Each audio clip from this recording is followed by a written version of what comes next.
قرآن پتہ ہے قیامت کے دن کیسے کام آئے گا؟ بہت ساری چیزوں سے دوستی لگائی ہوئی ہے لوگوں نے. پوچھو کیا ہابی ہے؟ میری ہابی اسپورٹس ہے. میری ہابی موبائل پر گیم کھیل رہا ہے. میری ہابی کیا ہے جناب؟ میں کمپیوٹر پہ ٹائم گزارتا ہوں. میری ہابی فلاں پتہ نہیں ٹامی جونی پتہ نہیں کس کی کتابیں پڑھتے رہتے ہیں.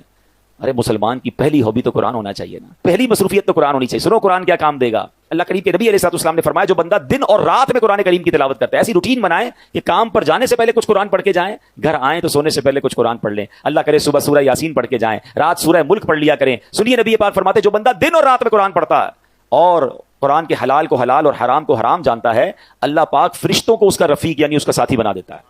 جب قیامت کا دن ہوگا بندے کے لیے اللہ کی بارگاہ میں دلائل دے گا. قرآن کہے گا رب کریم ہر شخص دنیا میں اپنے کام کی اجرت لیتا تھا. جو بھی کام کرتے ہیں اس کی فیس لیتے ہیں نا. قرآن کہے گا یا اللہ ہر شخص دنیا میں اپنے کام کی اجرت لیتا تھا مگر فلاں شخص دن اور رات میں مجھے پڑھتا تھا، میری تلاوت کرتا تھا، میرے حلال کو حلال اور حرام کو حرام جانتا تھا. اے اللہ آج اس کو اجر عطا فرما، یعنی آج اس کی اجرت عطا فرما. قرآن کریم کی عرض پر اللہ کریم اس بندے کو تاج شاہی اور کرامت کا لباس پہنائے گا. اب اللہ قرآن سے فرمائے گا حل ردیتا، اے قرآن کیا تو راضی ہے؟ ذرا غور کیجئے، بندے کو عزت کا تاج اور کرامت کا لباس پہنا کے بندے سے نہیں پوچھے گا، اللہ قرآن سے سوال کرے گا اے قرآن تو راضی ہے؟ تو قرآن کہے گا یا رب اس سے بھی زیادہ افضل اجر عطا فرما. اب اس بندے کو بادشاہت اور سبحان اللہ جنت کی نعمتیں عطا کی جائیں گی، یعنی عطا کیا جاتا رہے گا. حدیث کا خلاصہ ہے کہ قرآن کے بارے میں اللہ تبارک و تعالیٰ پھر قرآن سے سوال فرمائے گا کہ اے قرآن کیا تو راضی ہے؟ اللہ اکبر، ذرا غور کیجئے.